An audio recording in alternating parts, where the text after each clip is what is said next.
Alhamdulillahi Rabbil Alamin wa bihi nasta'in ala umuri dunya waddin wassalatu wassalamu ala asrafil anbiya'i wal mursalin wa ala alihi wa ashabihi ajma'in amma ba'du.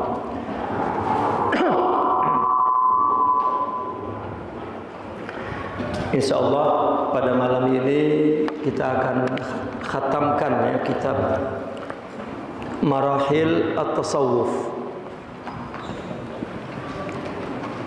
Hanya tinggal 2 muka surat setengah ya, 2 halaman setengah. Ini masuk kepada bab baina ta'ni wan nukran, antara pencemaran dan pengingkaran terhadap tasawuf.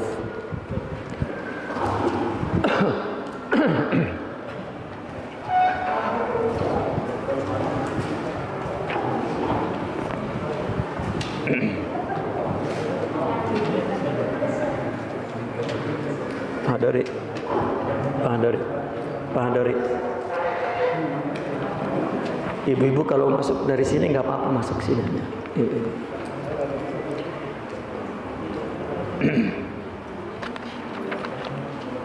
Kita bicara kemarin ya, ini di bab baina ta'ni wan nukran, antara pencemaran dan pengingkaran terhadap tasawuf.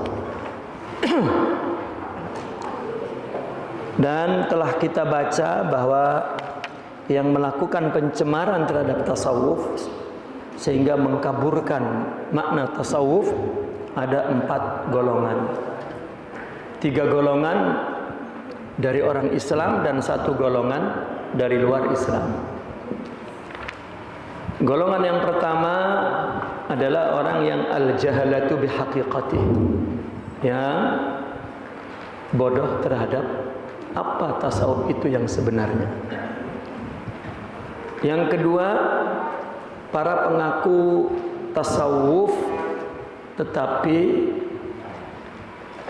ya, sebenarnya dia hanya menjadikan tasawuf sebagai sarana untuk menarik perhatian orang, sarana untuk menjadikan dia sebagai orang yang dihormati, bahkan sarana untuk mengumpulkan uang, untuk amwal wariyasa. Biasanya yang dijual itu adalah klinik ya, jual obat ya. Tapi atas nama tasawuf. Yang ketiga, saudara kita yang mengaku sebagai mazhab salaf dan mengambil pendapat atau fakta yang dilihat dari para pengaku sufi itu, atau orang-orang yang memang tidak tahu hakikat tasawuf sehingga banyak melakukan kesalahan. Nah, oleh saudara kita itu dijadikan dalil bahwa tasawuf itu salah, bahwa tasawuf itu buruk. Dan yang keempat adalah orang-orang orientalism ya, dia mengatakan bahwa tasawuf ada filsafat dan dia berdagang di situ. Yang ingin diangkat filsafatnya. Dan tasawuf mempunyai kekayaan pemikiran yang sebetulnya itu adalah ilmu hakikat yang dicapai dari syuhud, bukan dari hasil renungan. Maka mereka menuduh itu filsafat. Seluruh orang akademis ketika dia menulis tentang tasawuf dan golongan-golongannya, mereka mengatakan ada tasawuf falsafi. Padahal tidak ada. Itu hanya berdasarkan kajian teks ya, hanya kajian ilmiah, bukan praktek yang sebenarnya.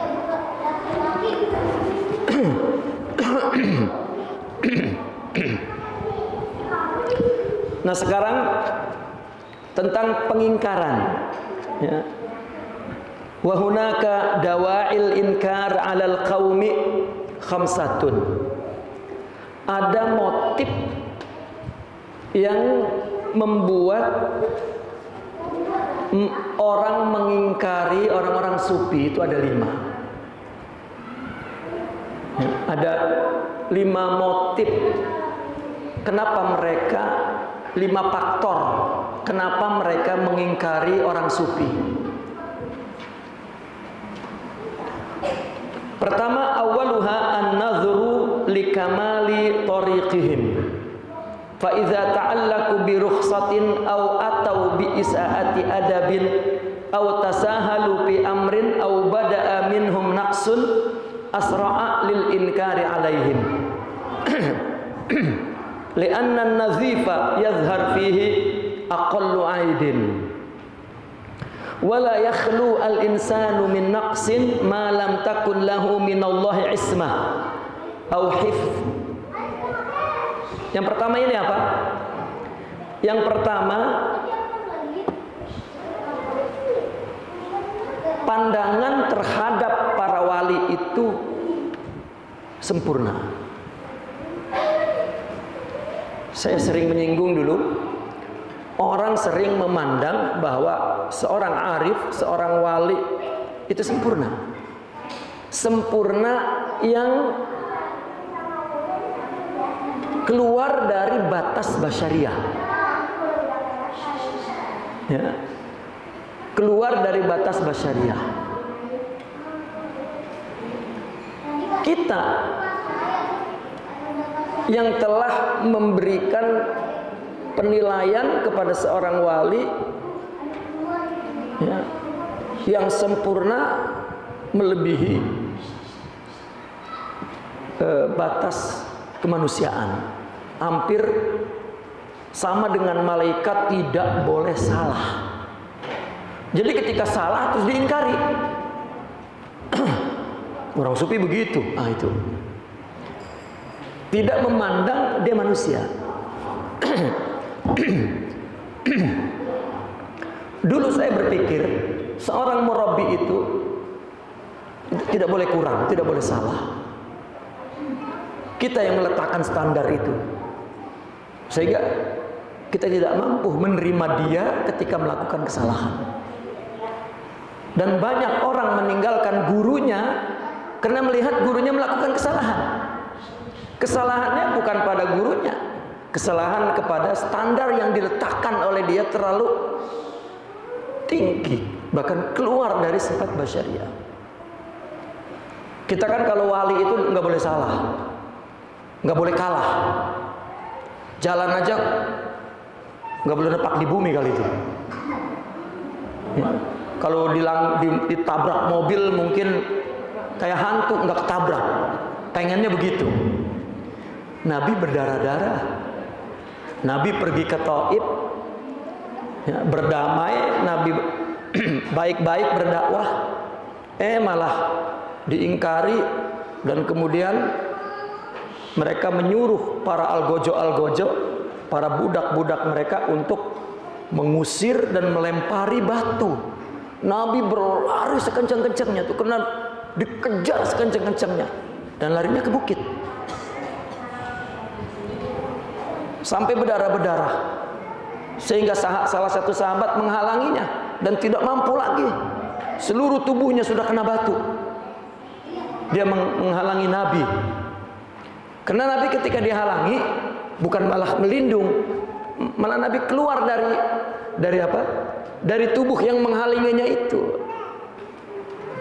Agar artinya Nabi tidak ingin dihalangi. Tapi sahabat yang menghalanginya memang melihat Nabi. Nabi lari begini, dia begini, begini, dia begini. Sampai Nabi berhenti di satu tempat dengan cucuran darah. Kemudian Nabi sedih, meletakkan lututnya di batu, sehingga batu itu pun tak mampu menahan kesedihan Nabi, sehingga batu itu bolong. Kan itu ada di Taif. Ya. Kalau jamaah haji sempat ke Taif, ziarah itu. Saya kemarin sempat ziarah ke tempat Taif itu. Ada batu yang bolong karena Nabi bersandar di batu dengan penuh keletihan, kesedihan, beban yang berat, sehingga batu sendiri ikut sedih, sehingga batu itu bolong untuk tidak membuat lutut sikut Nabi sakit. Ya.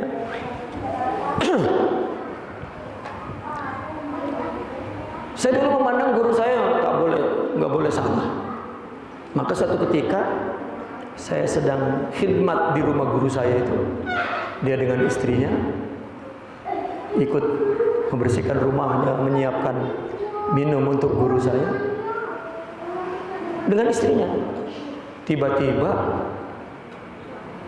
ya, ngobrol punya ngobrol, memanas, berantem rupanya dia sama bini.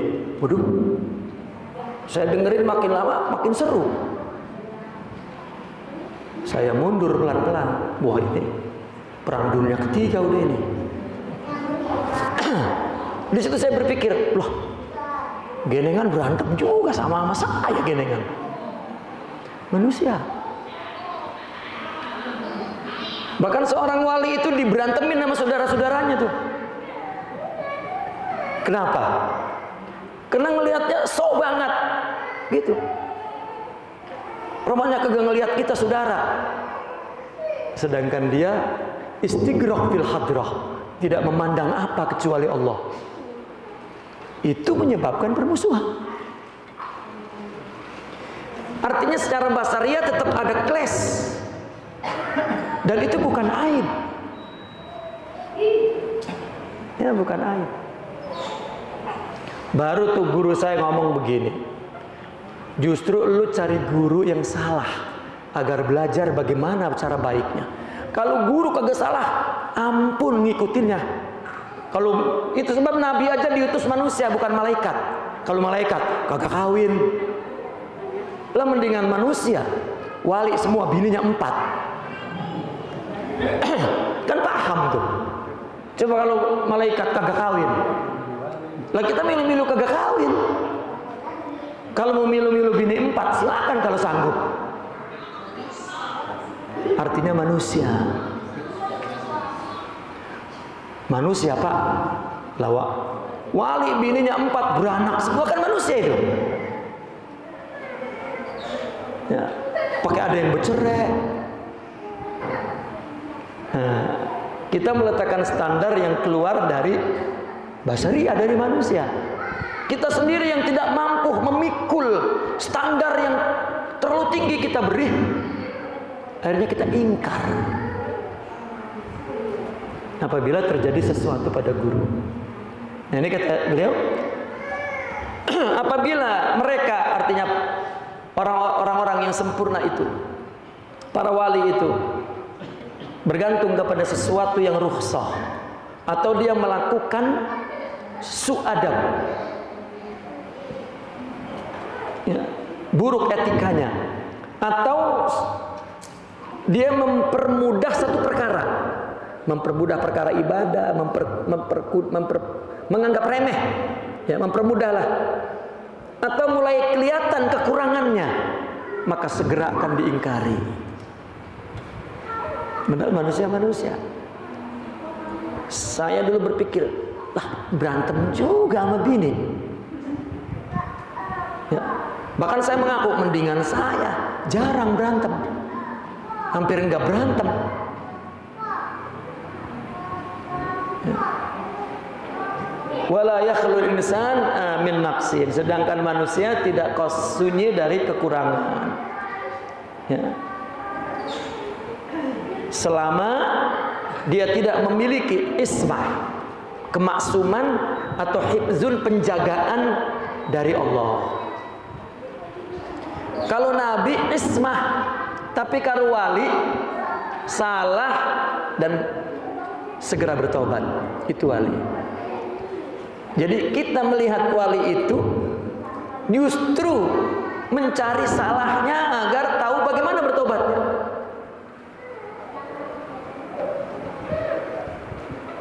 Nah, inilah pengingkaran itu karena salah meletakkan standar sempurna. Wasani riqqatul mudrik minhu waqa'at ta'nu ala ulumihim. Ini bukan riqqah tapi diqqah, salah ya. Dal ini. Diqqatul mudrak. Jangan mudrik. Diqqatul mudrak. Ini apa salah ngetik mungkin ya.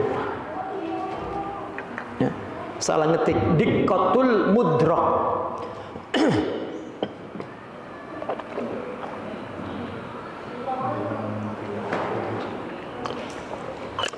Sebetulnya boleh dibaca mudrak, boleh dibaca mudrik. Karena kalimat yang dimudhafkan, ya, kalimat yang dimudhafkan, maka mudhaf ilaihnya itu boleh fa'il, boleh maf'ul. Baik secara kedudukan atau secara sighah. Maka boleh diqqatul mudrik dan diqqatul mudrak. Apa?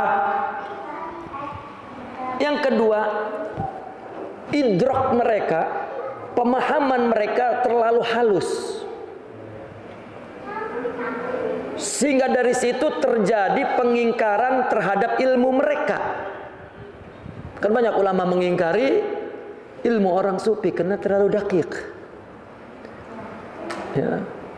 Seperti tentang Nur Muhammadi, seperti tentang Al-Insanul Kamil, ya. Seperti yang terjadi dalam kitab Imam Abdul Karim Al-Jili tentang Qul huwallahu ahad. Itu min diqqatil idrak, dari halusnya pemahaman pencapaian apa?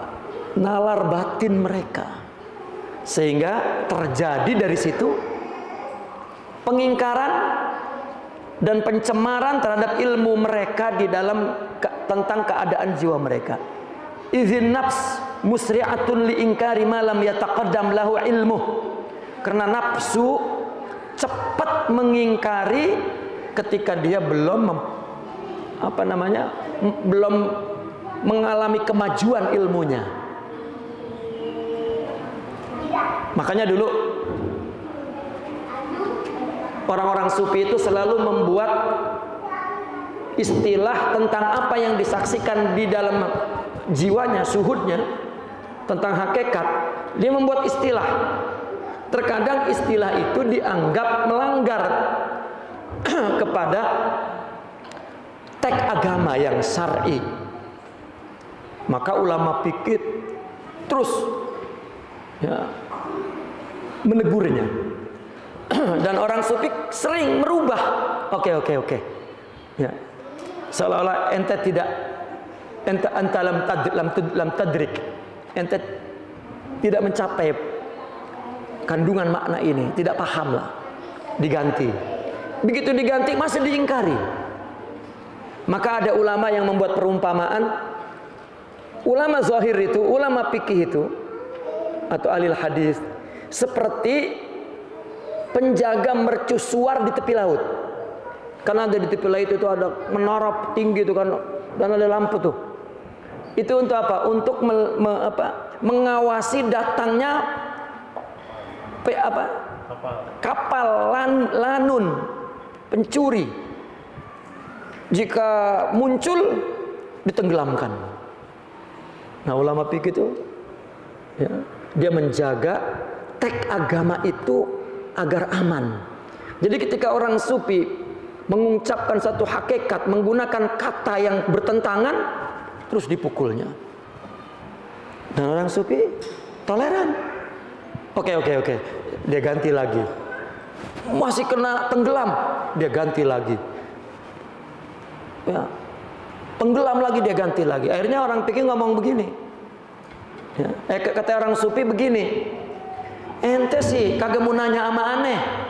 Apa maksudnya supaya ente paham? Ya, main hajar aja. Lalu kata orang fikih, ente sih segala ngomong yang macam-macam, katanya begitu. Itu ada di kitab dialog pemikiran, itu dialog imajiner, bukan ada dialog terjadi yang sebetulnya. Ya.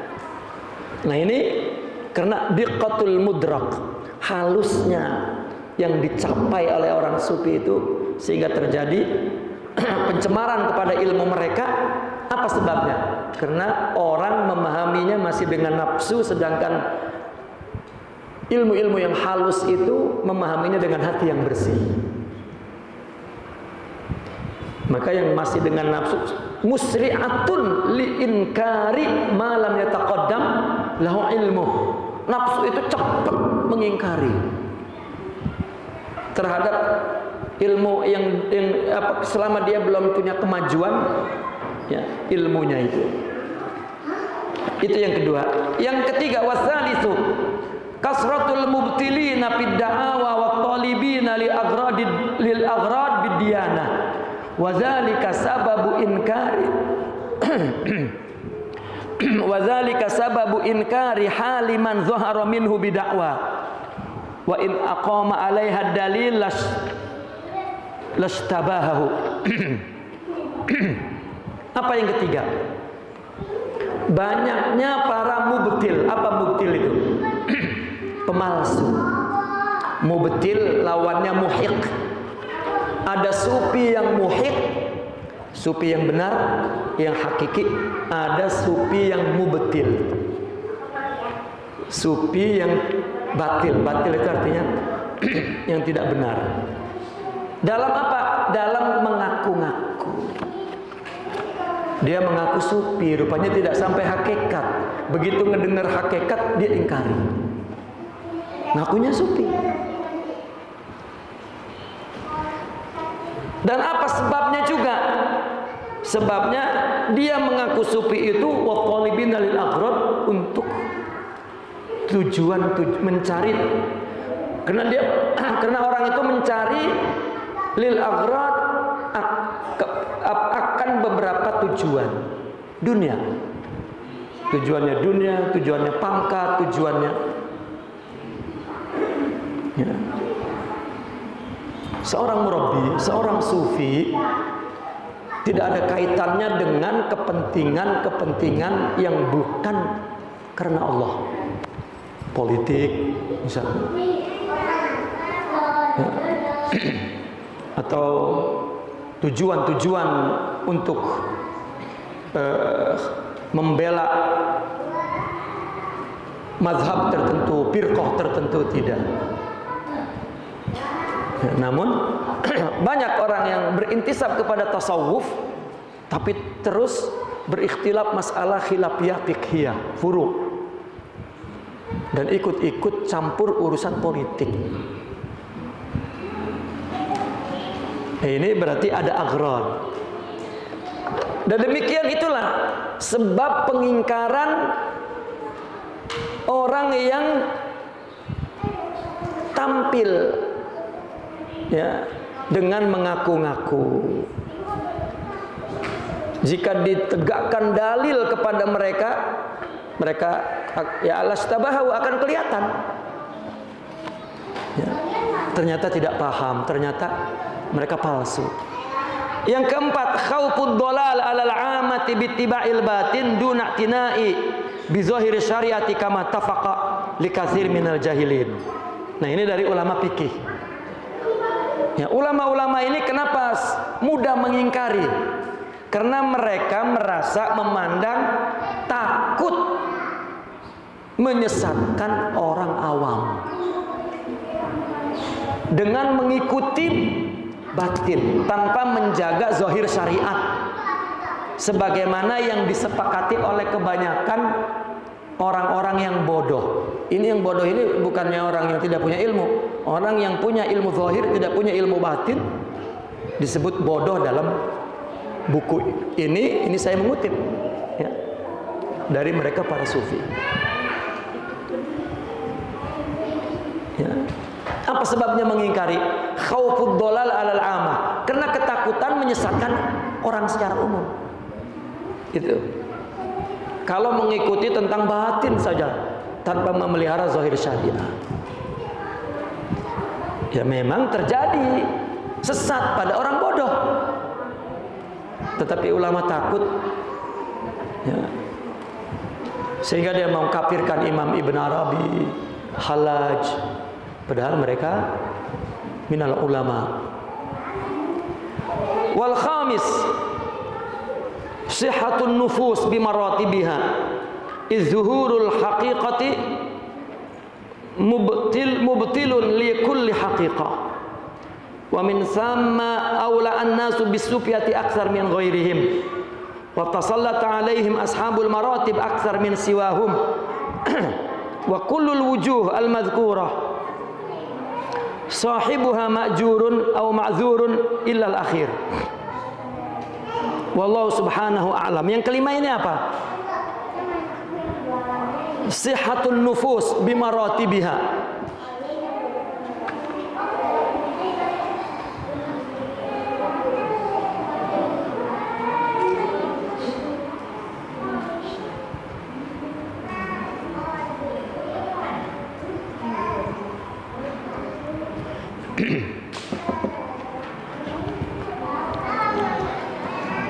Sihhatun nufus itu atau suhatun nufus itu maknanya sadidul bukhl, sangat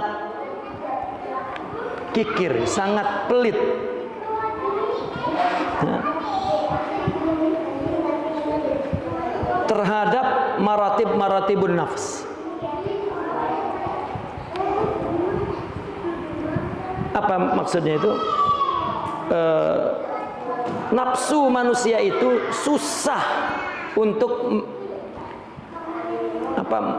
mencapai martabat nafsu dari awal hingga akhir. Sihat itu karena sangat pelit, artinya nggak mau. Seperti misalnya orang tidak berselawat pelit, orang susah qiyamul lail pelit, artinya nafsu itu susah untuk memberi, ya, untuk tunduk, untuk mengikuti agar mencapai martabat nafs. Ketika munculnya hakikat, maka membatalkan setiap hakikat yang lain. Nah, dari sinilah ya, orang-orang itu lebih menyukai orang sufi dibanding ulama lain. Ya. Dan para pemilik martabat itu lebih banyak berinteraksi kepada orang sufi dibanding yang lain.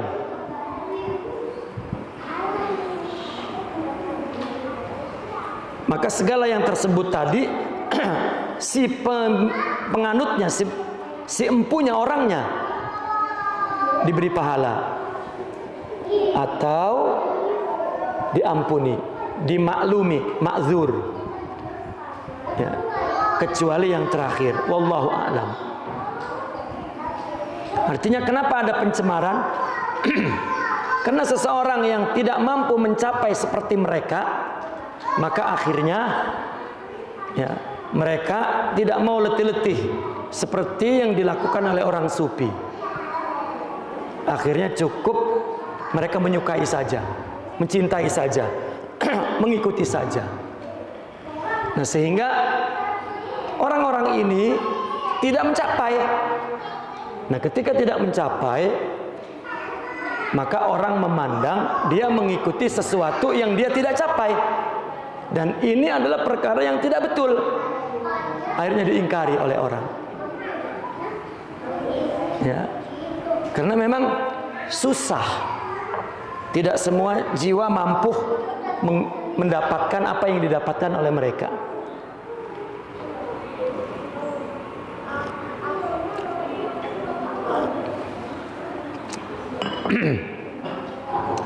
Fala yaqulu ahadun, maka tidak boleh ada seorang pun mengatakan waqad talabnal masyayikh falam najidhum. Tidak boleh. Saya sudah cari syekh, saya tidak dapat. Jadi tidak boleh orang yang merasa tidak mampu dalam melakukan tasawuf, ya, akhirnya orang yang tidak memiliki sifat-sifat yang dimiliki oleh para sufi itu mereka tidak kenal. Akibatnya ketika tidak kenal, maka diingkari. Lalu mengatakan sekarang sudah tidak ada mursyid, kan begitu. Di mana-mana kita mendengar orang sekarang susah cari mursyid. Apa gara-garanya? Gara-garanya mursyid di kampungnya mati dan nggak ada lagi penerusnya. Akhirnya diklaim udah nggak ada mursyid. Tanya orang Ceger itu, begitu pikirannya. Sekarang udah nggak ada lagi mursyid, udah di dunia ini udah nggak ada. Padahal yang nggak ada di Ceger doang. Ya. Wah, sekarang mah dunia udah rusak, nggak ada mursyid kamil sekarang mah. Kalau dulu mah ada. Ini yang pertama rusak akidahnya. Emang yang bikin wali itu siapa? Kan Allah. Berarti Allah sudah nggak mampu karena dunia rusak. Nyerah. Allah nurunin walinya karena dunia rusak, nyerah. Itu yang bikin dia nggak ketemu kepada wali, isi otaknya itu, mindsetnya itu, pahamnya itu. Ya, padahal di sini tidak ada, muncul di mana? Selalu begitu. Lihat sejarah kutub itu di negeri ini, kemudian meninggal, pindah di sini muncul, di sini muncul. Agar orang tidak beriktiman kepada selain Allah. Padahal itu intinya. Ya. Ada yang terus pepegangan orang udah mati, gue mau pokoknya ngikutin yang udah mati. Lah ngikutin yang udah mati masih hidup. Ngikutin ke kuburan, geduk di sebelahnya, mati di situ. Ya. Nah, Imam Junaidi wafat, ya, ada Abdul Qadir Al-Jilani wafat, ada Asy-Syadzili wafat, ada kagak berhenti, ya tiba-tiba berhenti. Wah, udah pokoknya nggak ada di dunia ini, nggak ada yang bodoh kayak dia, nggak ada. Ya. Sampai mengingkari munculnya wali di sana. Wah, hebatan guru gua, hebatan bapak tua gua, hebatan, ya, ada jahlul barokab, sehingga dia tidak mendapat manfaat seperti yang didapati oleh gurunya atau leluhurnya. Ya. Kita jangan bicara udah nyari nggak ada, nggak nemu katanya. Wa qad talabna al-masyayikh falam najidhum wa wajadnahum falam na'rifhum. Udah sih saya dapat, tapi kayaknya bukan, tidak. Ya. Tapi kayaknya bukan. Kenapa? Karena nggak kenal. Ya. Hunakal qati'an wusulihi ilaihim innama huwa salasatu umur. Di sana ada penghalang untuk sampai, untuk dapat, untuk tahu, untuk paham kepada wali. Ya, ada penghalangnya, yaitu 3 perkara.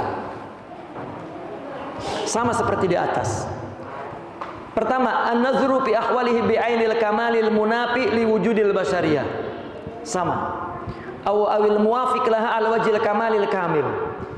Yang pertama ini memandang keadaan wali itu dengan pandangan yang sempurna dan menafikan adanya sifat basyariyah.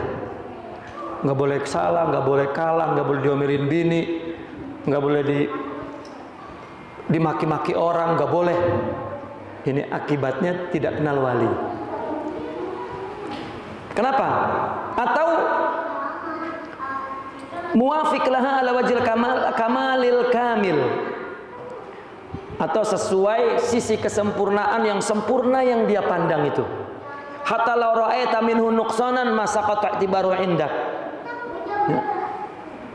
Sehingga ketika dia melihat dari seorang wali itu kurang, ya, saqata i'tibaruhu indak, jatuh penghargaannya, penghormatannya. Ya sama genengan, nah jatuh. Karena standar yang diberikan. Ini nggak akan ketemu wali. Wali itu di dalam ruh, dibungkus sama jasad. Anaknya nyebut bapak, bininya nyebut monyet.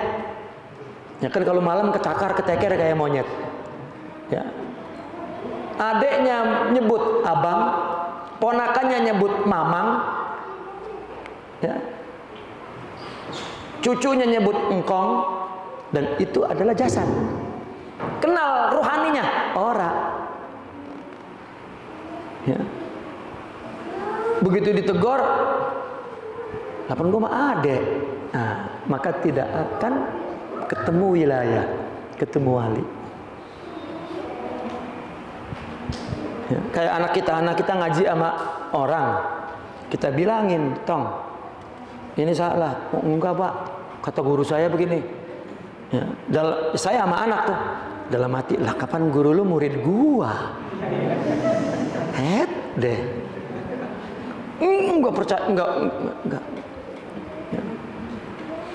Nah ini seperti itu juga, enggak melihat. Maka waktu kita baca kemarin kitab itu, ada seorang khalifah ziarah kepada Abi Yazid al-Bistami kan, lalu nanya, siapa yang pernah ketemu ngaji sama dia nih sebelum saya ziarah nih? Ada aki-aki itu katanya tuh. Coba satu saja, apa yang pernah engkau dengar dari dia? Oh iya, Abi Yazid pernah berkata, lau ro'ani lam yahriqhun nar. Siapa yang pernah melihat aku enggak bakal kesentuh api neraka. Marah khalifah itu. Apa kata beliau? Abu Jahal tiap hari ngelihat Nabi dibakar. Lalu aki-aki itu jawabnya, Abu Jahal melihat yatimi Abi Thalib, walakin Abu Bakar ya ra'a Rasulullah Nabi Allah. Abu Jahal melihatnya itu bocah ya, yatim yang diurus sama Abi Thalib. Tapi Sayyidina Abu Bakar melihatnya Rasul Allah, Nabi Allah. Begitu juga kepada wilayah. Kan yang menghalangi jasad, dan ada pangkat-pangkat jasad, nggak bakal mentaat kehadiran wali. Ada hijab yang menghalanginya. Ya. Makanya kiai dulu diomelin tuh adanya, marah, udah inqata'al madad. Kirain diuji tembus, ternyata tidak. Itu masalahnya. Dan itu di mana-mana terjadi. Kayak kita ngaji sama abang digebuk. Ya, saya lagi kecil digebuk sama abang saya ngaji. Kenapa? Kena nonton. Ya. Jamal tuh ponakan saya digebuk nonton, sambil digebukin sambil nangis. Kapan kita mau ponakan? Kita mau ponakan. Wah, ini digebuk kuat. Ya, dikiranya itu menjadi syafaat. Nabi pernah berkata, ya Fatimah, ya Ali, ya Ja'far. Ya. An-nasu ya'tuna bi amalihim antum ta'tuna bi ansabikum. Nah ana lan ughniya anhu syai'a. Tubuh saya ini enggak berguna apa-apa. Ya, lau Fatimah binti Muhammad saraqat laqatta tu biyadi. Kalau anakku mencuri, aku yang potong tangannya. Tidak ada halangan, ilmu dan ma'rifah. Jika ada yang menghijabi, maka tidak dapat. Nah, maka wawajadnahum falam na'rifu. Mungkin orang jumpa, dapat tapi nggak kenal. Apalagi wali menurut paham dia.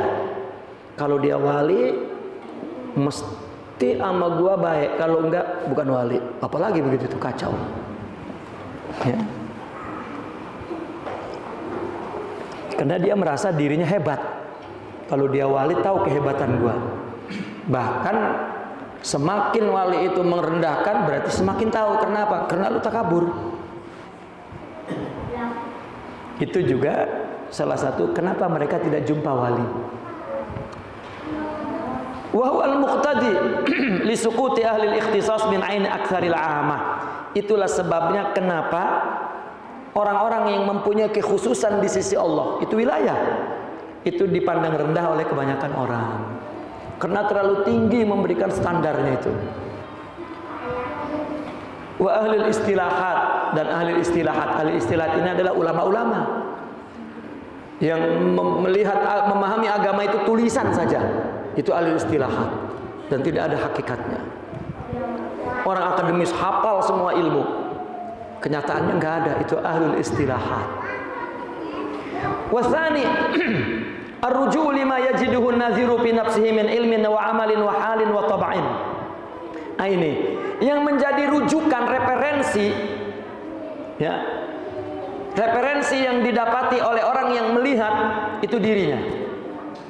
Ukurannya itu dirinya, tentang ilmunya, amalnya, keadaannya, dirinya. Tadi itu, kalau dia ngormatin saya berarti dia wali. Itu standarnya dirinya. Karena dia merasa mungkin cucu Nabi, mungkin cucu Sunan Boneng, ya, bukan Sunan Bonang. Ya, jadi dia merasa dia ini ada apa ya? Ada tuah.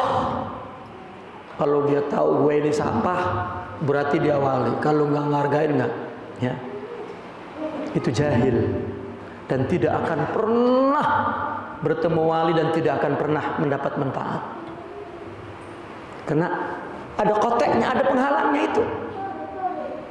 Jadi rujukannya dirinya. Ya, apa yang ada dalam pengetahuan dia, apa yang ada dalam hal jiwanya, dan apa yang ada dalam karakternya. Wali begitu, wali mah begitu ini, kata dia. Itu. Ya. Fakullu man lam yuwafiq muradah wala yajri lahu ala ma yuqaddaru fi nafsihi la yarahu syai'an wa in ra'ahu fala yanqadu lahu wa in inqada lahu fala yumkinuhu as-sabru alaihi. Setiap orang yang tidak sesuai tujuannya, tidak berlaku berdasarkan penilaian pada dirinya, maka dia tidak pandang apa-apa. Ya, itu bukan wali itu. Kalau dia pandang, wah kayaknya wali dia tidak akan mengikutinya. Kalau juga dia coba untuk mengikutinya, tidak akan sabar karena ada kotiknya itu. Itu sebab ada ungkapan begini: jika engkau datang kepada seorang wali, buang ilmumu, buang kesolehanmu, ya. Bahkan jaga lidahmu dan hatimu di depannya. Karena mereka itu punya khususiyah, anwar, nur. Itu yang kita ingin Allah memancarkan nur itu ke hati kita. Dan jangan ada qata', hijab. Al-qurbu hijab. Hubungan dekat hijab. Keluarga, tetangga. Wal mu'asaratu hijab. Yang hidup semasa hijab. Antum baca silakan. Semua ulama berabad-abad. Kan setiap apa? Setiap ada biografi ulama, ya. Misalnya ada ulama, ada biografinya, sejarah pribadinya kan. Namanya apa, keturunannya siapa, gurunya berapa, muridnya, belajarnya di mana. Lalu ada satu sub pasal itu apa, sanaul ulama, pujian ulama. Lihat, yang memuji adalah orang yang setelahnya. Nggak ada orang yang memuji sejamannya, nggak ada. Apalagi sesama ulama dan ustadz, tidak. Karena khususnya itu tidak akan kelihatan kecuali orang yang ingin Allah.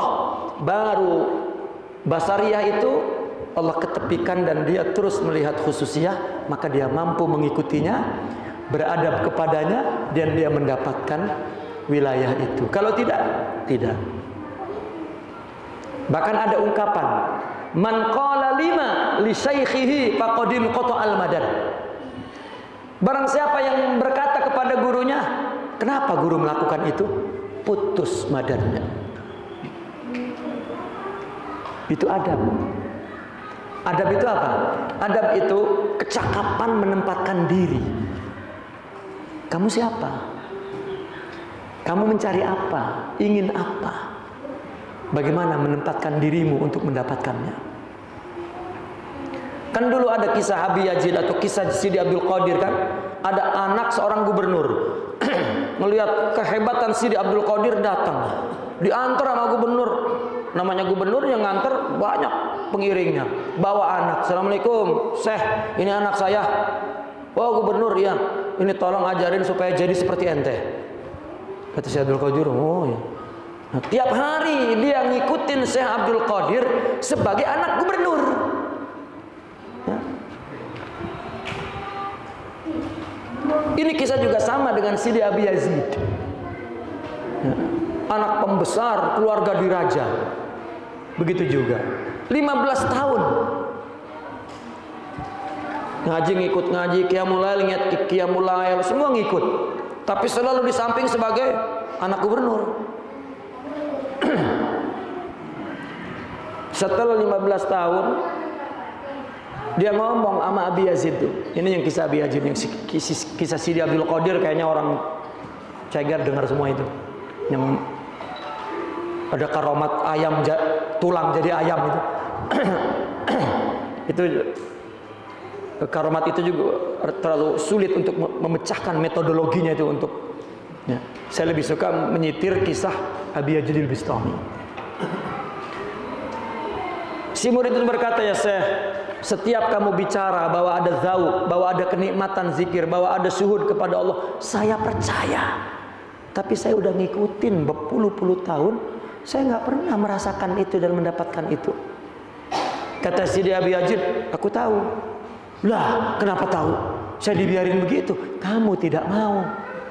Saya mau. Tidak. Ya. Kalau kamu mau ada syaratnya. Apa syaratnya akan kupenuhi? Boleh? Kamu robek baju sebelah, terus belibet-belibet sama kerang tali. Robek bajunya sebelah, terus belibet-belibet sama tali sama kalungan dari kerang. Terus robek-robek bajunya, kotor-kotorin mukanya, lalu datang kepada orang, katakan, wahai orang-orang, ludahi aku. Kalau ketemu bocah, wahai bocah, lempari aku dengan batu. Kaget dia, lah anak gubernur. Emang kudu begitu? Untuk lu emang kudu begitu. Ada yang lain, itu yang lain untuk kamu. Dicoba, baru keluar langsung hilang. Ya, langsung hilang, dirinya menangis. Pantas hijab diri.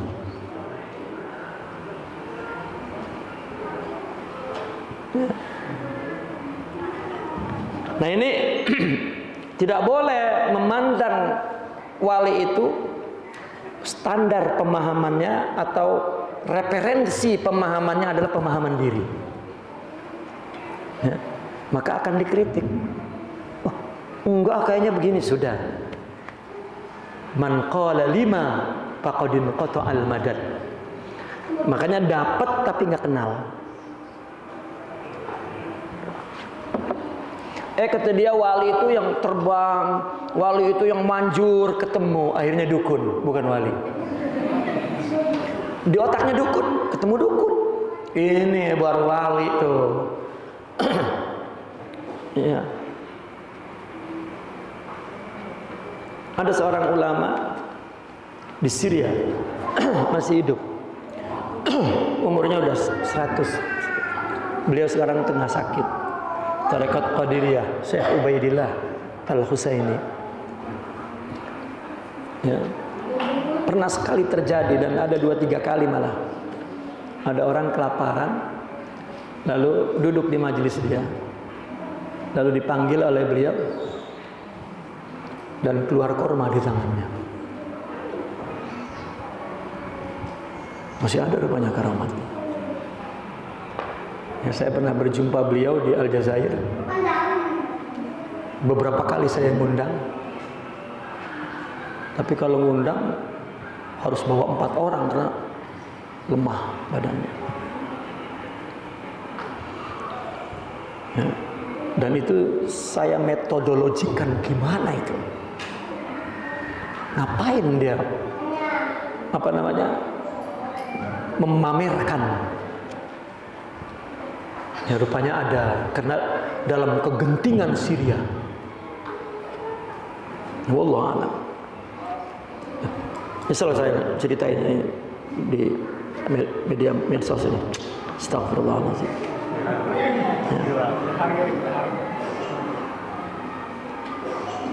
Ya, karena jika kita ingin mendapatkan nur dan ma'rifah, ketika masuk tarekat, buang segala sesuatu selain Allah itu. Jangan ada apapun. Ya. Agar ketika menyaksikan, dia melihat Allah saja. Bukan hebat guru saya, selesai. Ya. Tidak akan ma'rifat. Itu sebab tidak boleh. Ya. Seorang pemula mencari karomah yang hissiyah. Wasalis. Nah, ini yang ketiga nih. Kenapa nggak ketemu wali? At-tatallu lil fawaid wal karomat. Karena orang yang masuk tarekat nyarinya karomat, nyarinya faedah. Apa ini? Hijab ini faedahnya apa? Hijab ini faedahnya apa? Hijab ini faedahnya apa? Udah, nggak dapat wali, dapatnya dukun. Nyarinya karomat, bukan nyari Allah. Dikiranya wali itu ngewiridin untuk mendapatkan kehebatan, tidak. Kita dinasehati oleh tasawuf sejak mula-mula lagi ibadah jangan karena surga, apalagi kena hebatnya. Ya. Kayak kemarin saya haji itu di Eropa, terlantar kan, nggak punya kemah. Wah, zikir, istighfar, astagfirullah. Baru dapat 100, ada orang nganterin nasi kebuli, nampan sama dagingnya banyak banget. Dalam hati saya, baru baca istighfar udah datang. Lucu kan? Humor. Ya, alhamdulillah nggak ada di hati begitu. Cuman humor sama teman-teman tuh kan, orang udah mengeluh aja lapar. Udah kita ibadah, baru mulai tuh, makanya jangan dulu, baru istighfar udah naik ke selawat, teh datang, tuh kan, baru selawat, terus zikir la ilaha illallah, panta, es krim, roti datang, komplit. Kata saya berhentilah berdoa kalau begini mah. Ya. Orang dikira berdoa itu untuk mendatangkan, dan tasawuf itu tidak. Jika kita mencari itu, enggak ketemu wali, enggak ketemu. Ada beberapa orang datang kepada Al-Fakir mau ambil tarikat. Ya, kata saya, kenapa ke saya? Itu jauh banget. Soalnya katanya saya pergi ke tapi yang enggak ketemu jodoh. Saya dikabarin katanya antum. Soalnya di kampung saya itu muridnya kiai itu tuh sudah banyak tamunya. Mak, tamu apa? Dia bisa ngobatin orang. Oh, jadi ente mau nyari tarekat supaya bisa ngobatin orang? Iya. Itu hati saya tuh neratap sambar geledek ini orang. Dikira dukun kali. Ya. Akhirnya emang kebetulan lagi ada ngaji 3 hari. Kata saya, kamu jangan pulang, duduk di sini ngaji dulu 3 hari. Pas ngikutin ngaji, akhirnya baru begitu ya tasawuf. Itu yang saya tahu. Yang ente bilang itu saya kagak tahu itu kalau itu tasawuf. Tidak, karena mereka mencari bahwa faidah karomat. Fa in lam yaru syai'an min dzalik lam ya'duhu syai'an. Kalau enggak kelihatan karamatnya, enggak dianggap apa-apa wali, enggak dianggap bang. Bukan ternyata. Bukan. Nah, masa dia jatuh dari pintu kejepit berdarah, bukan.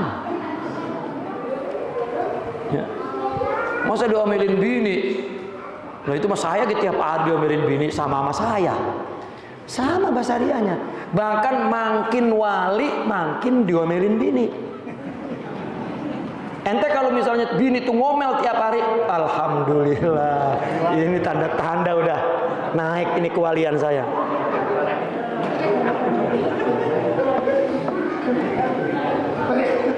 Saya nggak pernah diomelin bini, saya jadi nggak jadi wali tuh. Ya.